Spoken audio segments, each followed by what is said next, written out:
အားလုံးပဲမင်္ဂလာပါမိတ်ဆွေတွေ SN နေကြိုဆိုပါရစေကျွန်တော်နာမည်ရှမ်းပါကျွန်တော်ခုတစ်ခေါက်ပြမှာက Redmi Watch 4ပေါ့နော်ဒီကောင်လေးကကျွန်တော်သုံးထားဆိုလို့ရှိရင်တစ်နှစ်လောက်ရှိပြီပဲဖြစ်ပါတယ်အခုမိတ်ဆွေတွေရဲ့ SN မှာ Redmi Watch 4လေးတွေပစ္စည်းပြန်လဲရောက်ရှိထားဒါလေးကတော့ကျွန်တော်သုံးထားတဲ့အယောင်လေးပဲဖြစ်ပါတယ်ကျွန်တော်ကတော့ grey color လေးကိုသုံးထားတာဖြစ်ပါတယ်ခင်ဗျဒါကသူ့ရဲ့အနီးကကျွန်တော်တို့မြင်နေရတဲ့အလှတရားပဲဖြစ်ပါတယ်ဒီမှာဆိုလို့ရှိရင် watch bezel လေးတွေ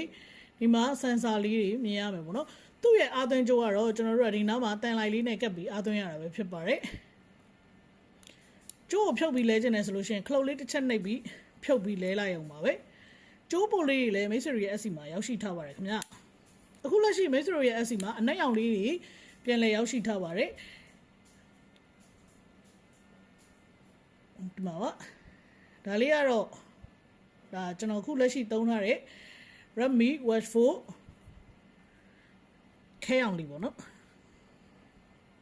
အဲ့ဒီတော့အနက်အောင်သုံးချင်တာဒါပေမဲ့ပစ္စည်းစင်သေးမရှိလို့ကျွန်တော်ခဲအောင်လေးပဲသုံးခဲ့တာဖြစ်ပါတယ်ဒါလေးကတော့ Redmi Watch 4ကိုအနီးကပ်မြင်နေရတဲ့အလှတရားလေးပဲဖြစ်ပါတယ်ခင်ဗျမိတ်ဆွေတို့ရဲ့ SC ကမန်လေးမျိုး130လမ်း993ကျောင်းမှာဖွင့်လှစ်ထားတာဖြစ်ပါတယ်399439959336ဖြစ်ပါတယ်ခင်ဗျအားလုံးကိုကျေးဇူးများကြီးတင်ပါတယ်တတာ